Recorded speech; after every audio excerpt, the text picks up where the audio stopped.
성경 말씀은 마가복음 11장 12절에서 19절, 마태복음 21장 14절에서 19절, 누가복음 19장 45절에서 48절, 열매 없는 무화과 나무와 성전 정화입니다.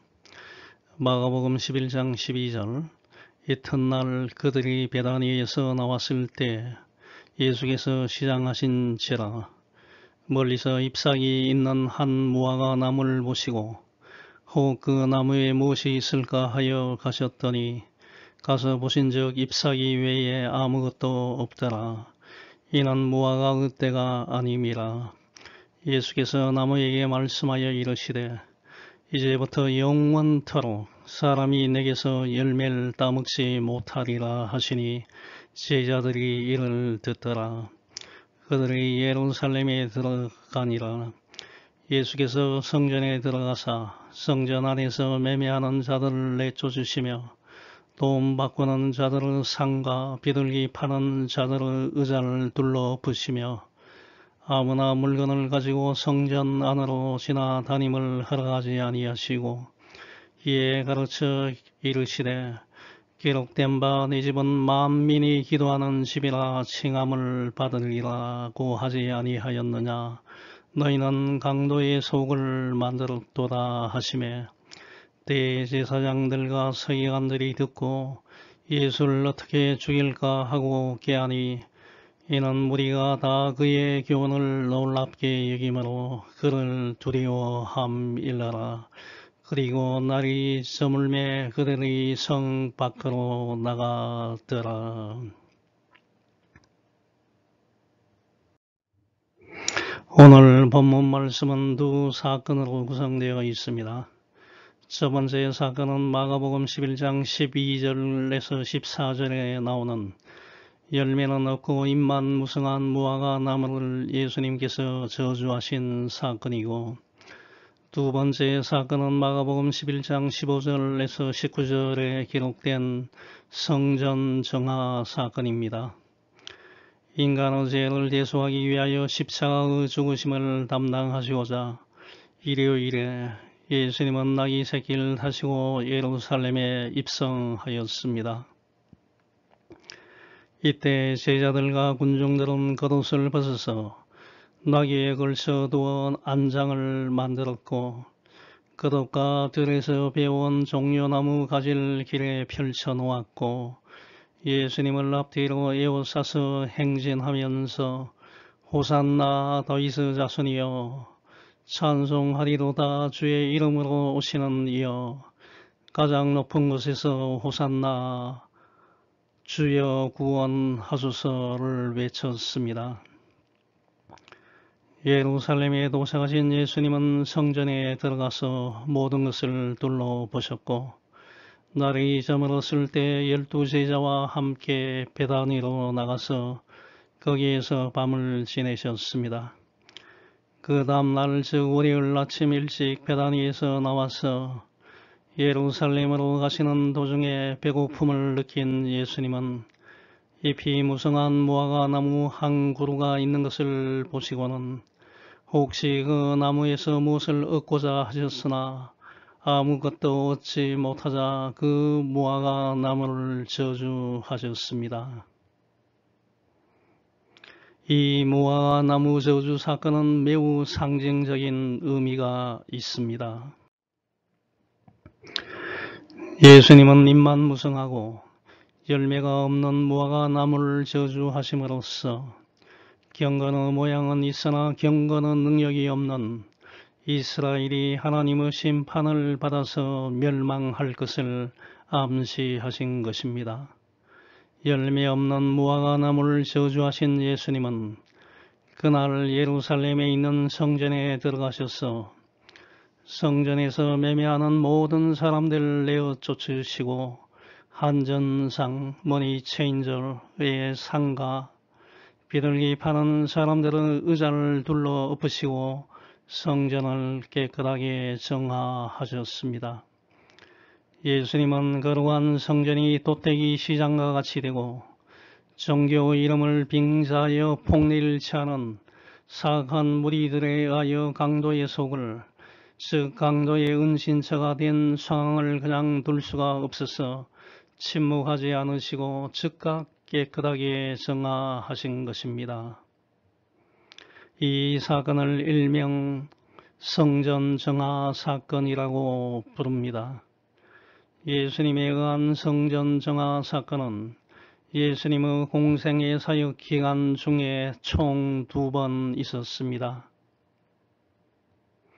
첫 번째는 예수님의 공생의 사역 초창기에 있었고 이것은 요한복음 2장 13절에서 22절에 기록되어 있습니다. 6월절이 가까이 다가오자 예수님은 예루살렘 성전에 가셨더니 성전 안에서 소와 양과 비둘기 파는 사람들과 돈 바꾸는 사람들이 앉아 있는 것을 보시고 노끈으로 채찍을 만들어 양과 소를 모두 성전에서 몰아내시고 돈 바꿔주는 사람들의 돈을 쏟아버리시며 그들의 상을 둘러 엎으셨습니다. 두 번째 성전 정화 사건은 예수님의 공생의 사역 말기, 즉 십자가 죽음을 담당하기 위하여 예루살렘에 입성하였을 때 발생하였습니다. 이것은 오늘 말씀인 마가복음 11장 15절에서 19절, 마태복음 21장 12절에서 27절, 누가복음 19장 45절에서 48절에 기록되어 있습니다. 예수님께서 사역 초기에 성전을 정화하였음에도 불구하고 그 이후에 다시 거룩해야 할 성전이 많은 장사꾼들로 넘쳐 나타난 사실은 그 당시 유대 종교가 얼마나 타락했는지 그 실상을 보여주고 있습니다.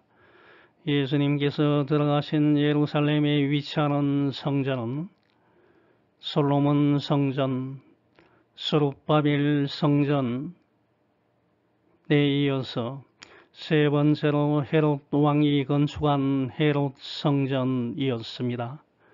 솔로몬 성전은 BC 966년에 건축을 시작하여 7년이 지난 BC 959년에 완공되었으며 BC 586년에 바빌로니아의 느부갓네살 왕에 의해서 파괴가 되었습니다.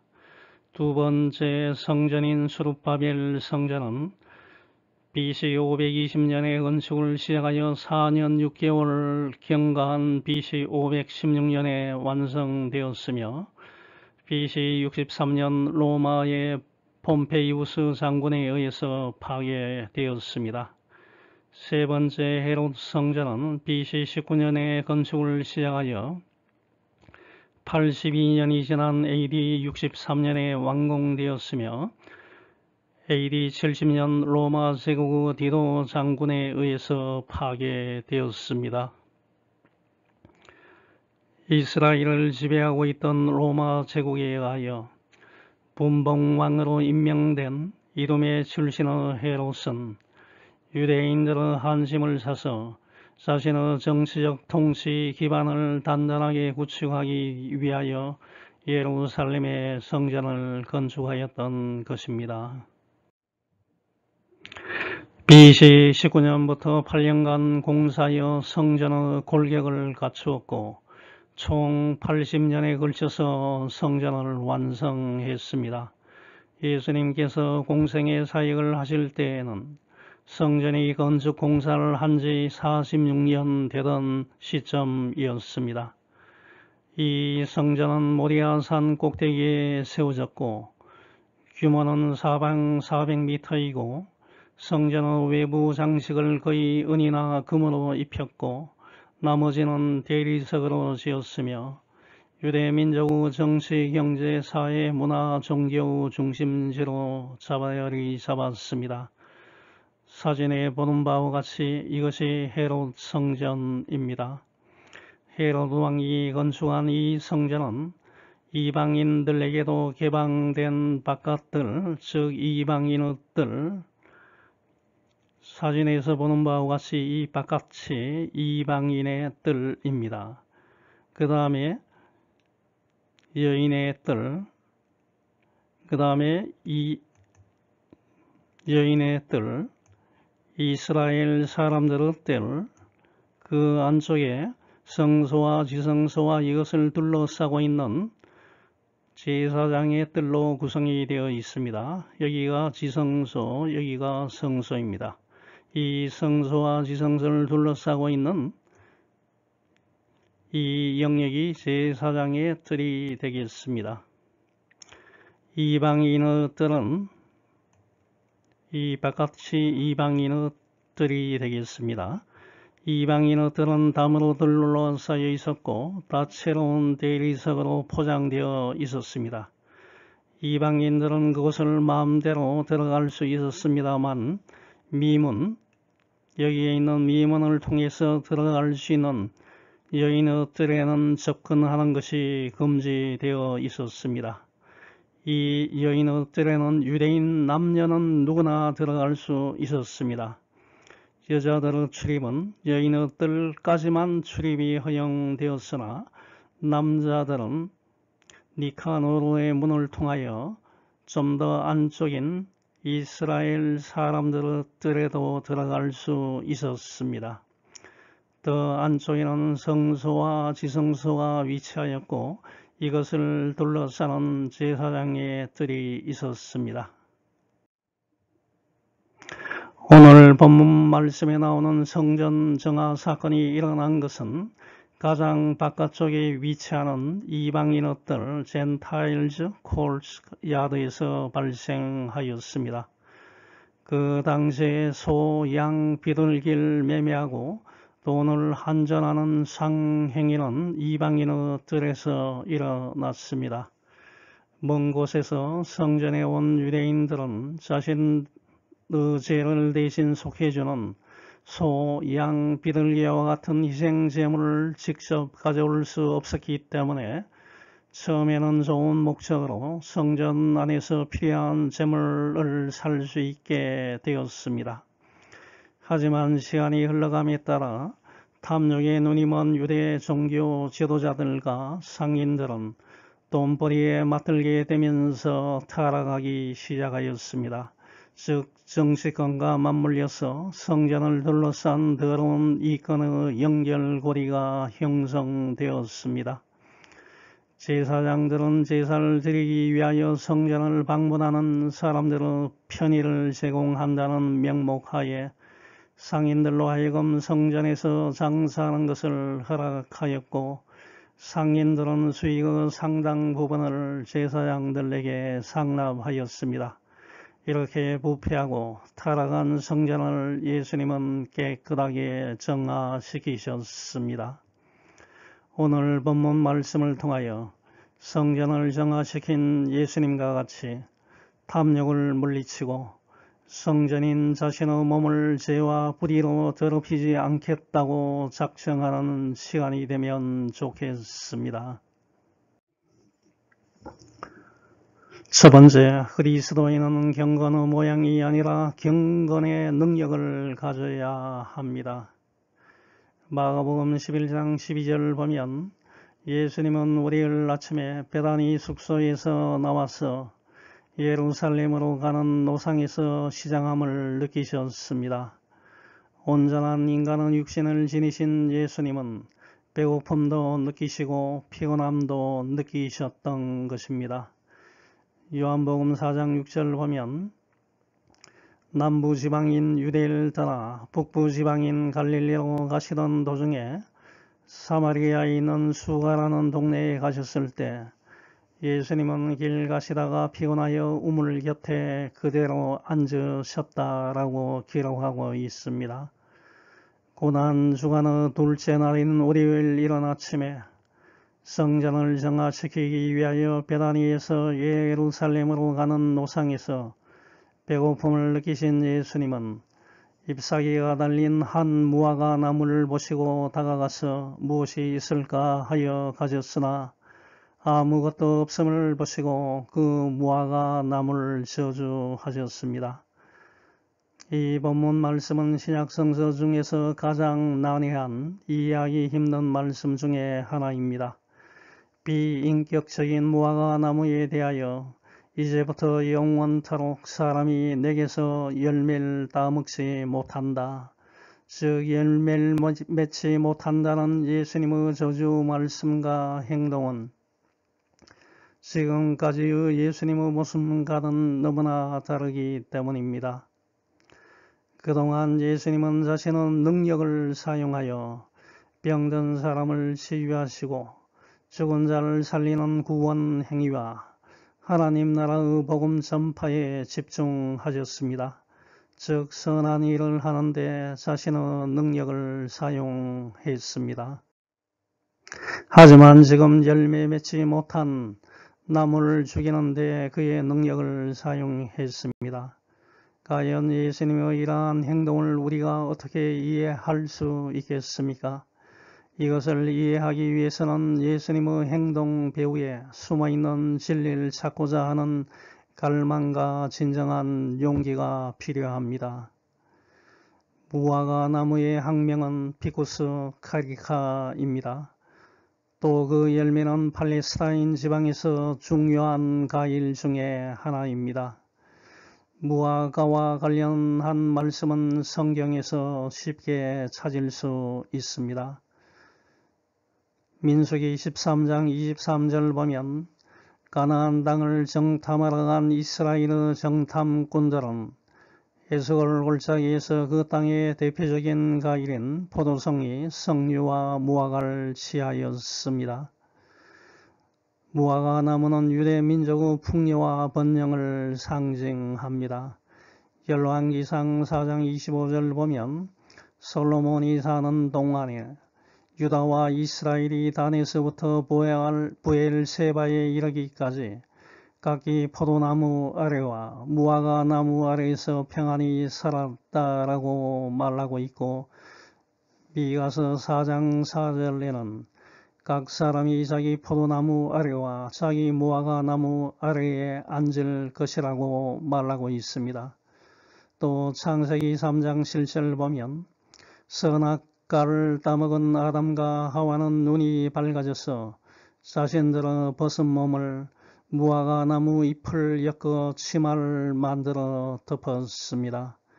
이에 그들의 눈이 밝아져서 자기들이 벗은 줄 알고 무화과 나무 잎을 엮어 치마로 삼았다고 말하고 있습니다.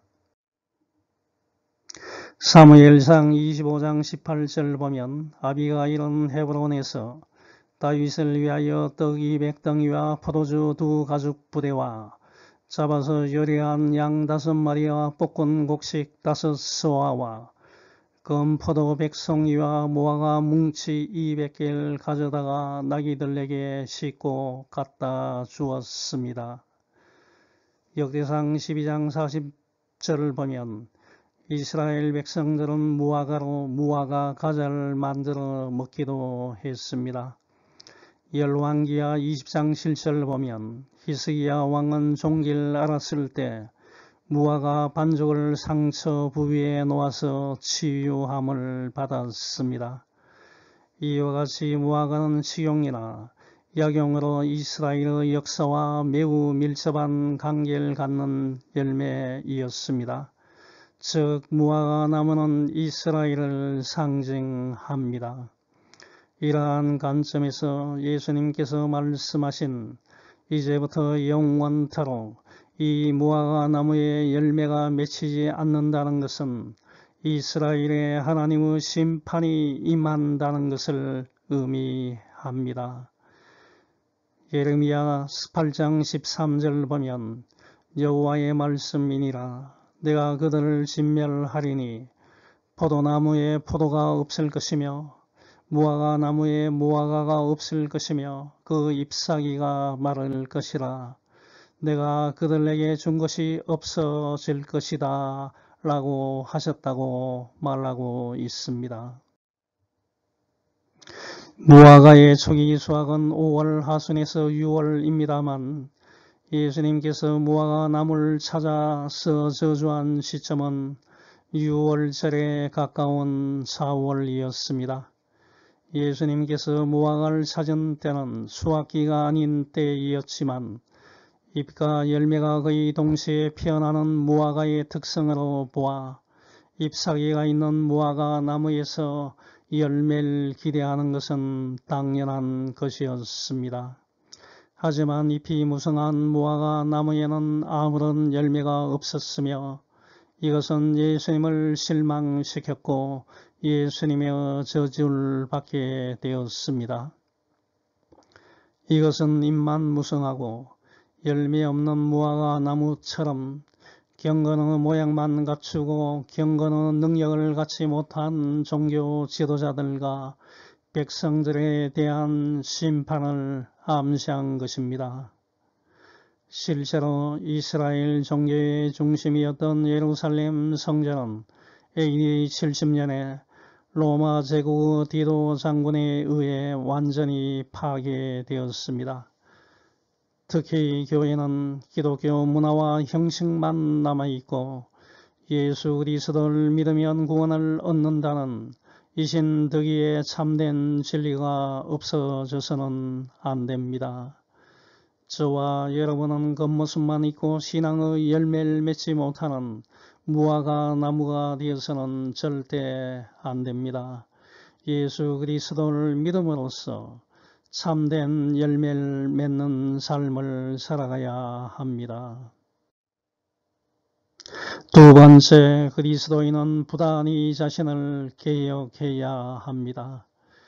마가복음 11장 15절에서 17절과 마태복음 21장 12, 13절 보면 예수님께서 성전에 들어가셔서 성전 안에서 매매하는 모든 사람들을 내쫓으시며 돈 바꿔주는 사람들은 상가, 비둘기 파는 사람들은 의자를 둘러 붙이고 아무도 물건을 가지고 성전 안으로 지나다니지 못하게 하시고 사람들에게 내 집은 만민이 기도하는 집이다 라고 성경에 쓰여 있는데 너희는 이 집을 강도의 소굴로 만들었다고 책망하셨습니다.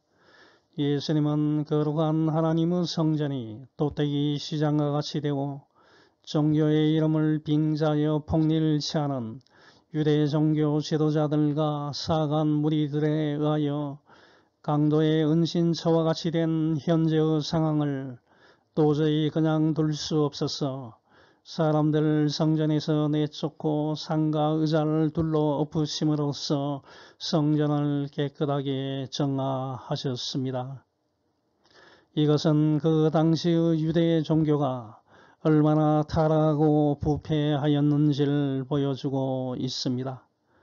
성전은 하나님의 임재를 나타내는 상징적인 장소이기 때문에 어떠한 이유에서든지 더럽혀져서는 안 되고 항상 거룩하게 유지되고 관리되어야 마땅한데 유대 종교 지도자들은 탐심에 빠져서 성전을 돈벌이에 이용함으로써 성전을 추악한 도떼기 시장과 같이 만들어 버렸습니다. 당시 성전들에는 온갖 가축들로 가득 차 있었습니다.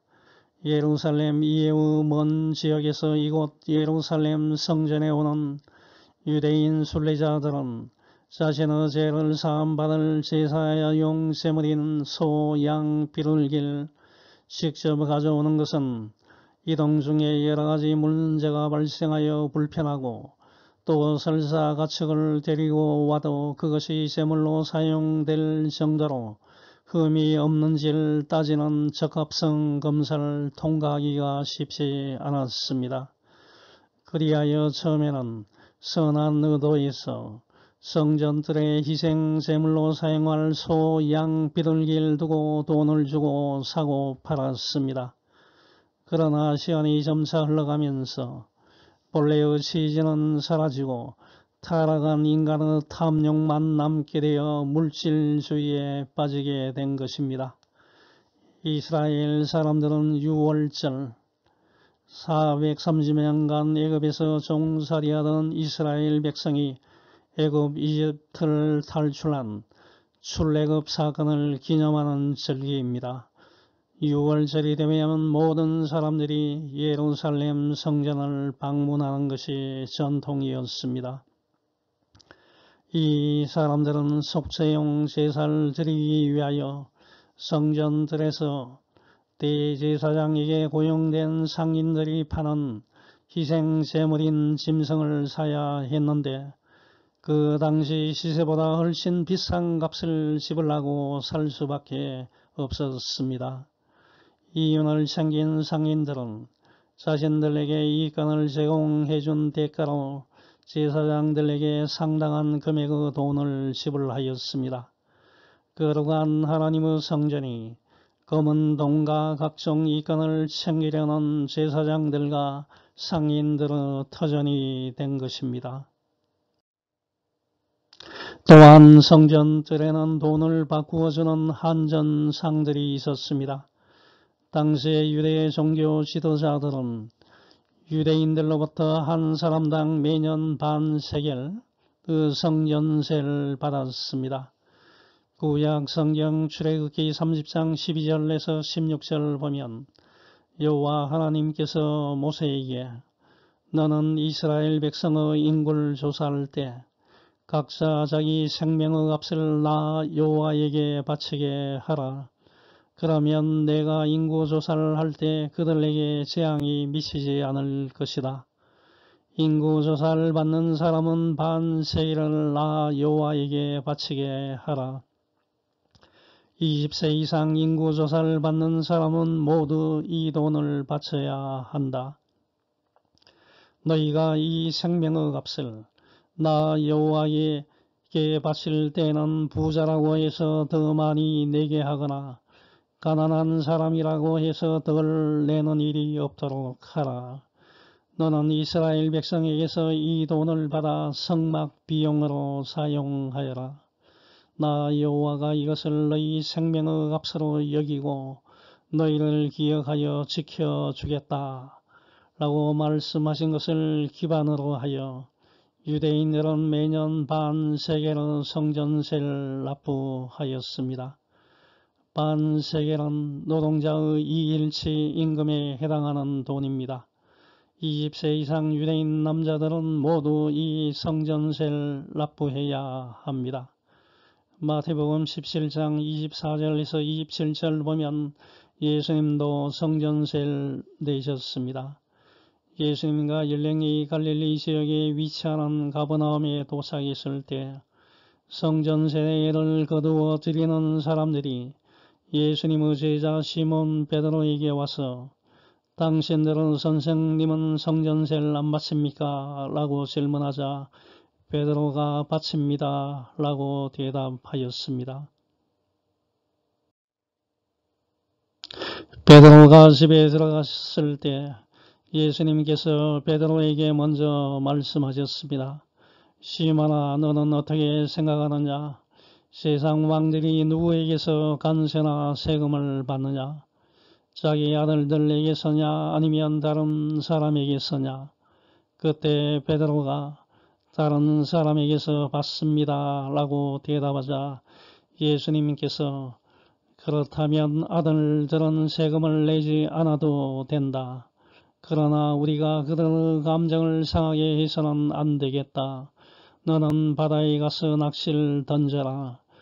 먼저 잡히는 고기의 입을 벌리면 돈 한 세겔을 얻을 것이다.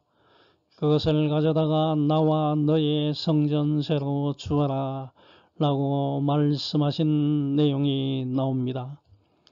예수님께서 예루살렘에 입성하신 때는 6월절이 가까운 때이었기 때문에 이스라엘 내의 여러 지역과 해외로 흩어져 살던 많은 유대인들이 6월절을 지키려고 예루살렘으로 순례를 왔습니다.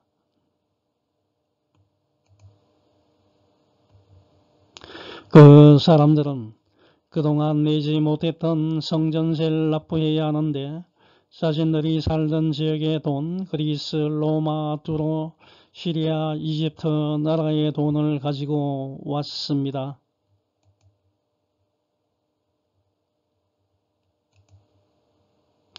유대 종교 지도자들은 하나님의 성전에 바치는 돈을 더러운 이방인의 돈으로 바칠 수 없다고 하여 한전상을 두어서 외국 돈을 유대인의 화폐인 세겔로 바꾸게 하였습니다. 한전상들은 유대 종교 지도자들이 고용한 사람들입니다. 외국 돈을 성전에 드릴 세겔라 티리시라는 성전 화폐가 통용되었습니다. 티리시로 바꿀 때 많은 수수료를 챙겼고 이것을 유대 종교 지도자들에게 상납하는 먹이 사슬이 형성된 것입니다. 결국 성전들에는 커다란 이건이 걸린 한전업을 차지하기 위하여 제사장들에게 뇌물을 상납하고 수수료를 챙기는 한전상들과 돈과 사리 사욕에 빠진 제사장들, 하나님께 드릴 제사용 가축은 흠이 없어야 한다는 율법을 빙자하여 백성들에게 시가보다 훨씬 비싼 값으로 가축을 팔아서 이익을 챙기는 가축 장사꾼들과 가축들의 우는 소리와 배설물들로 뒤범벅이 되어 있었습니다.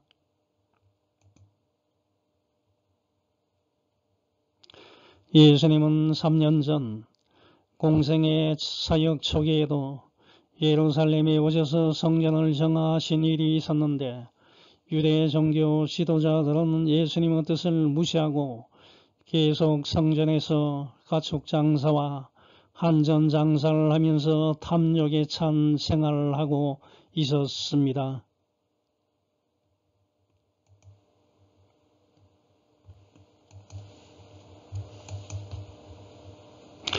거룩한 성전을 자신들의 사리사욕을 채우는 터전으로 만든 것은 하나님께 용서받을 수 없는 죄입니다.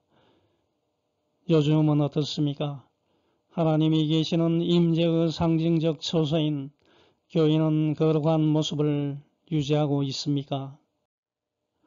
만일 예수님께서 지금 이 땅의 교회에 오신다면 2000년 전 채찍을 드시고 성전을 정하신 것과 같이 행동하지 않을까 걱정이 앞섭니다. 요즘 교회 안에는 물질주의와 상업주의가 침투해 있지 않다고 그 누가 자신있게 말할 수 있겠습니까? 일부 목사님들은 교회를 사기업화하여 자신의 이익을 챙기려고 교인 간의 갈등을 조장하고 있으며 교인들 중에는 구원과 믿음과 같은 문제에는 전혀 관심이 없고 오직 교회와 교회 구성원을 이용하여 자신의 세속적인 목적을 채우려는 양의 탈을 쓴 늑대와 같은 사람들이 있고 평소에는 기독교를 비판하다가 선거철만 되면 자신의 지지를 요청하기 위하여 가장 경건한 모습으로 나타나는 정치인들도 있습니다. 이런 사람들은 2000년 전 자신의 사리사욕을 채우기에 급급했던 유대 종교 지도자들과 성전에서 장사하던 사람들과 똑같습니다. 교회는 더 이상 이런 물질주의와 개인의 사리사욕으로 오염되어서는 안 됩니다. 교회는 지속적으로 개혁을 추진함으로써 이런 상업주의를 철저히 제거해야 합니다. 내 몸에 필요한 지방이나 악성 물질들을 제거하지 않으면 썩어 병들 수밖에 없고 시간이 조금 더 흐르면 그 결과 멸망할 수밖에 없는 것과 같이 교회 안에서 행해지는 잘못된 관행과 불의에는 단호한 입장을 취하여 개혁해 나가는 데 주저해서는 절대 안 됩니다. 실제로 제사장들과 장사꾼들로 인하여 더럽혀진 예루살렘에 위치하는 헤롯 성전은 마태복음 24장 1, 2절을 보면 예수님께서 성전에서 나가실 때 제자들이 와서 예수님께 성전 건물을 보이려고 하자 예수님이 그들에게 말씀하셨습니다. 내가 분명히 말해둔다. 너희가 보고 있는 이 건물이 돌 하나도 제대로 얹혀 있지 않고 다 무너져 내릴 것이다. 라고 말씀하신 바와 같이 AD 70년 로마 군대에 의하여 철저하게 파괴되고 말았습니다. 성경은 저와 여러분의 몸이 성전이라고 말하고 있습니다. 고린도전서 3장 16, 17절 보면 여러분은 하나님의 성전인 것과 성령님이 여러분 안에 계신다는 것을 모르십니까? 누구든지 하나님의 성전을 더럽히면 하나님이 그 사람을 멸망시킬 것입니다. 이것은 하나님의 성전이 거룩하며 여러분 자신도 바로 그런 성전이기 때문입니다. 라고 말하고 있습니다. 고린도전서 6장 19, 20절에서 여러분의 몸은 여러분 자신의 것이 아니라 하나님에게서 받은 것으로 여러분 안에 계시는 성령님의 성전이라는 것을 모르십니까? 하나님은 값을 치르고 여러분을 사셨습니다. 그러므로 여러분의 몸으로 하나님께 영광을 돌리십시오 라고 말하고 있습니다. 저와 여러분의 몸이 성전이라는 것은 예수 그리스도를 믿을 때 하나님의 영이신 성령께서 저와 여러분 안에 들어와 계시기 내주하시기 때문입니다. 저와 여러분의 몸은 성령께서 거주하시는 거룩한 하나님의 성전이기 때문에 몸을 함부로 사용하여 죄와 불의한 것으로 더럽혀지지 않도록 행동해야 합니다. 이와 관련하여 사도 바울은 로마서 13장 13, 14절에서 낮의 빛 가운데 사는 사람들처럼 단정하게 행동해야 합니다.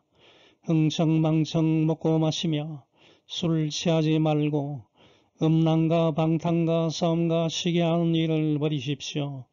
주 예수 그리스도로 옷 입고 정력을 위해 육신의 일을 추구하지 마십시오 라고 권면하고 있습니다. 만일 저와 여러분이 하나님의 성전인 우리의 몸을 더럽힌다면 예수님께서 오시는 날에 책망과 심판을 받게 될 것입니다. 그러므로 몸을 죄와 불의로부터 지켜 거룩하게 보존하고 우리 안에 내주하시는 성령님과 교제를 나누는 생활을 하도록 최선을 다해야 합니다. 사도 바울은 로마서 12장 1절에서 여러분의 몸을 하나님이 기뻐하시는 거룩한 산 제물로 드리십시오. 이것이 여러분이 드릴 영적 예배입니다. 라고 말했습니다. 마가복음 11장 17절과 마태복음 21장 13절 보면 예수님은 탐심에 이끌려 거룩한 성전에서 짐승 장사와 한잔 장사로 이권을 챙기는데 급급하는 유대 종교 지도자들과 장사꾼들을 향하여 이사야 56장 7절과 예레미야 7장 11절 말씀을 인용하여 내 집은 기도하는 집인데 강도의 소굴로 만들었다고 책망하셨습니다. 이사야 56장 7절 내가 그들을 나의 거룩한 산으로 인도하여 기도하는 내 집에서 기쁨을 누리게 하겠다. 또한 그들이 내 제단 위에 바친 번제물과 희생제물들을 내가 기꺼이 받을 것이니 나의 집은 만민이 모여 기도하는 집이라 불릴 것이다 라고 말하고 있습니다. 예레미야 7장 11절 너희 눈에는 나의 성전이 도둑의 소굴로 보이느냐? 나는 너희가 행하는 일을 다 지켜보았다. 이것은 나 여호와의 말이다 라고 기록하고 있습니다. 예수님께서 성전은 기도하는 집이라고 말씀하심으로 인하여 성전의 기능과 목적이 무엇인지를 분명하게 말씀하셨습니다. 성전은 하나님께서 자기 백성들과 만나는 장소이며 희생제물과의 관계 속에서 은밀한 영적 헌신과 기도와 명상과 교제를 하기 위한 장소이었습니다. 마태복음의 저자 마태는 21장 13절에서 내 집은 기도하는 집이라고 기록했습니다만 마가복음의 저자 마가는 마가복음 11장 7절에서 17절에서 내 집은 만민이 기도하는 집이라고 기록하여 마태복음에 나오지 않는 만민이라는 단어를 표기한 것은 이방인을 대상으로 마가복음을 기록했기 때문입니다. 즉 열매가 없는 무화과 나무로 상징되는 이스라엘이 저주를 받아 넘어짐으로 인하여 구원이 이방인에게로 넘어간다는 의미를 나타내기 위하여 사용한 것입니다. 성전의 가장 중요한 용도는 기도하는 것임을 꼭 기억하시기 바랍니다. 사무엘상 1장 3절 보면 자식이 없어서 괴롭힘을 당하던 한나가 눈물로 기도하는 것은 실로에 있던 해막이었습니다. 그 당시에는 성전이 건축되지 않았기 때문에 해막에서 하나님께 제사를 드렸는데 그곳에서 한나는 하나님께 기도를 드렸습니다. 사도행전 3장 1절 보면 예수님의 제자 베드로와 요한이 제9시 기도 시간에 성전에 올라갔다고 기록하고 있습니다. 이와 같이 성전의 주요한 기능은 하나님께 기도하는 집임을 잊지 말기 바랍니다. 세 번째, 그리스도인들은 온갖 장애물을 극복해야 합니다.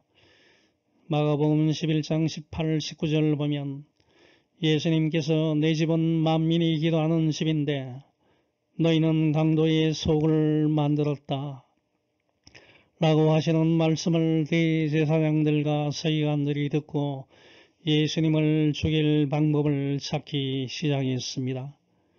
왜냐하면 모든 사람들이 예수님의 가르치심에 놀라워하므로 대제사장들과 서기관들이 예수님을 두려워했기 때문이었습니다.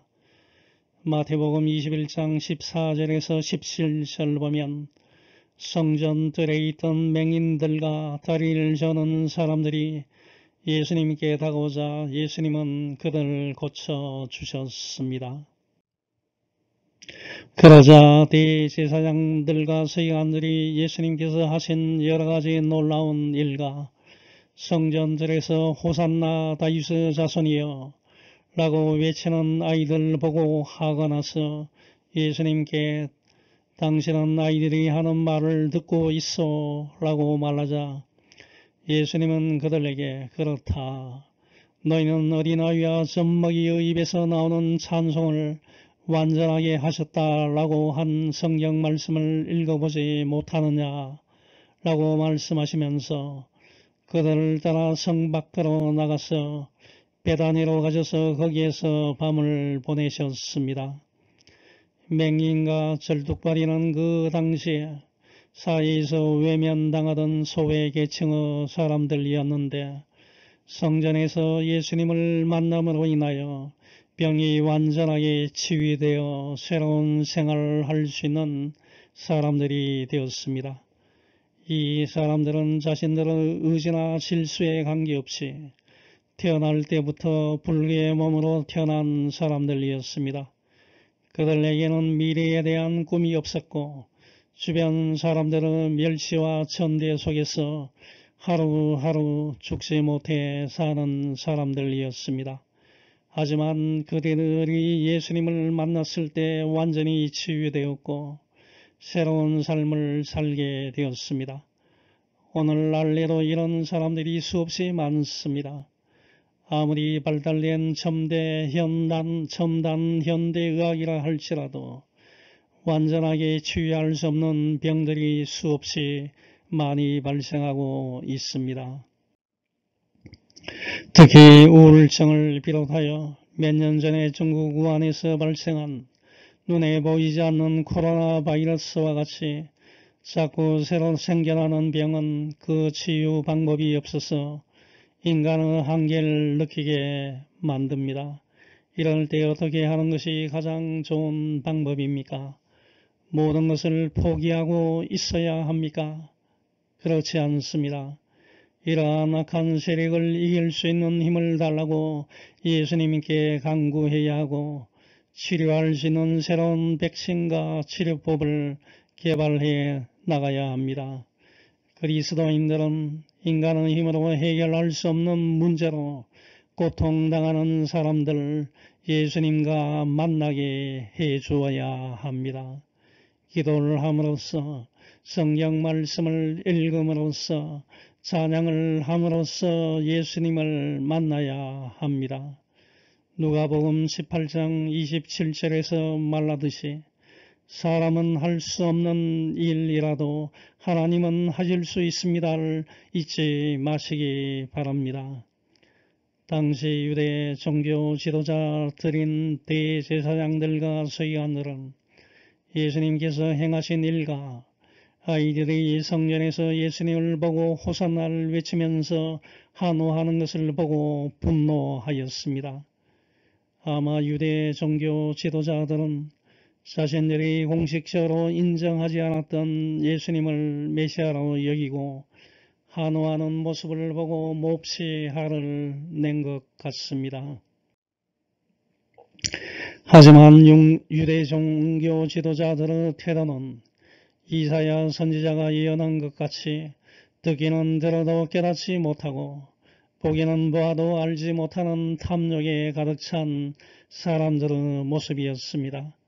대제사장들과 서기관들은 당시 유대 종교 지도자로서 지난 3년 동안 각종 병든 사람들 깨끗하게 치유하시고 떡 5개와 물고기 2마리로 남자 장정만 5,000명의 사람들을 배불리 먹이시고 심지어 죽은 사람을 살리시는 예수님에 관한 소문을 들었고 일부의 사람들은 직접 그 현장에 가서 놀라운 기적을 직접 보기도 했고 또 이날은 성전들에서 맹인과 다리를 저는 사람들을 예수님께서 고쳐주시는 것을 직접 옆에서 보았습니다.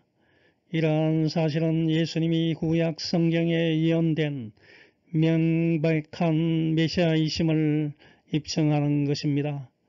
이사야 35장 4절에서 7절 보면 너희 하나님이 오셔서 너희 원수들에게 복수하시고 너희를 구원하실 것이다.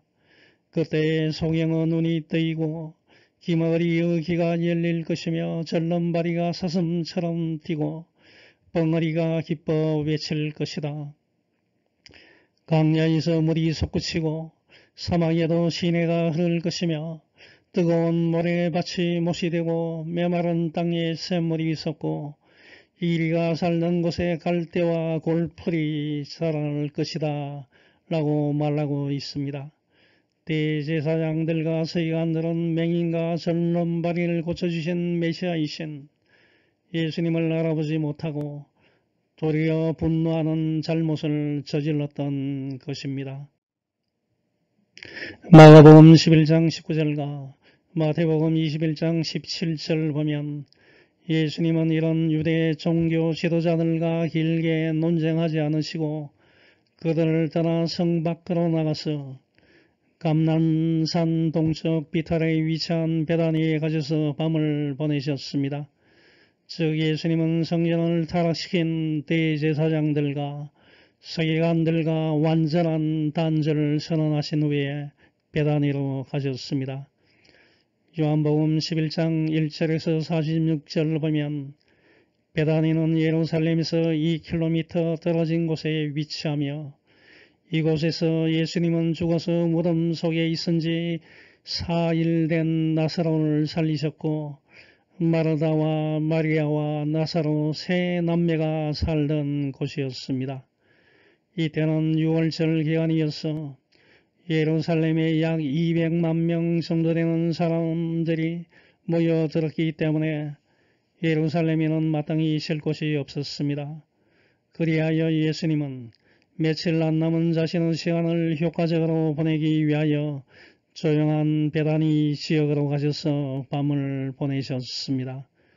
사람에게 있어서 가장 중요한 것은 시간입니다. 나에게 주어진 시간을 내가 어떻게 관리하느냐에 따라 성공적인 인생이 되느냐 혹은 실패한 인생이 되느냐가 판가름 나게 됩니다. 일반적으로 사람들은 시간보다는 돈을 소중하게 여기는 경향이 있는데 그렇지 않습니다.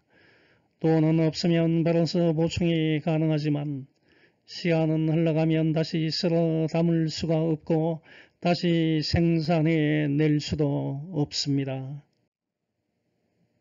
모든 사람들은 하나님께서 허락하신 시간을 살다가 이 세상을 떠나게 되어 있습니다. 그리하여 사도 바울은 에베소서 5장 15절에서 17절에서 여러분은 어떻게 살아야 할 것인가를 조심스럽게 살피고 지혜 없는 사람이 아니라 지혜 있는 사람처럼 시간을 아끼십시오. 이 시대는 악합니다. 여러분은 어리석은 사람이 되지 말고 주님의 뜻이 무엇인지 이해하십시오. 라고 말했습니다. 이 세상에 사는 사람은 누구든지 자신이 원하는 일을 모두 할 수 없습니다. 그러므로 먼저 해야 하는 일이 무엇인지를 그 중요성에 따라 우선순위를 정하고 그 순서대로 하는 것이 시간을 잘 관리하는 지혜이며 신앙생활을 잘하기 위해서 필요한 것입니다. 이 세상에서 가장 어리석은 사람은 시간을 낭비하는 사람임을 명심하고 계획적으로 시간을 잘 관리하는 여러분이 되시기 바랍니다. 이제 결론을 맺습니다.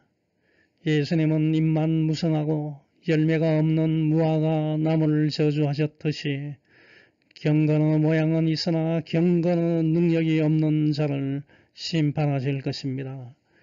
예수님은 유대 종교 지도자들과 장사꾼들의 세속적이고 탐욕스러운 행동으로 더럽혀진 성전을 깨끗하게 정화시키고 성전을 더럽힌 사람들을 책망하셨습니다. 예수님의 성전 정화 사건을 살펴보면서 내가 다니는 교회도 물질주의로 물들지 않았는지를 살펴보면서 모든 불의한 것은 가감히 척결해 나가면서 하나님의 성전인 내 자신의 몸도 잘 관리하는 한 주간이 되시길 축원합니다. 아멘. 하늘에 계신 하나님 아버지 감사합니다. 지난 한 주간도 지켜 인도해 주심을 감사합니다.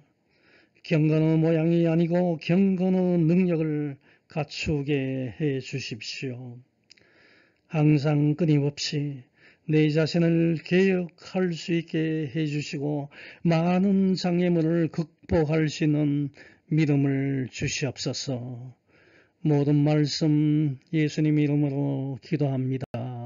아멘.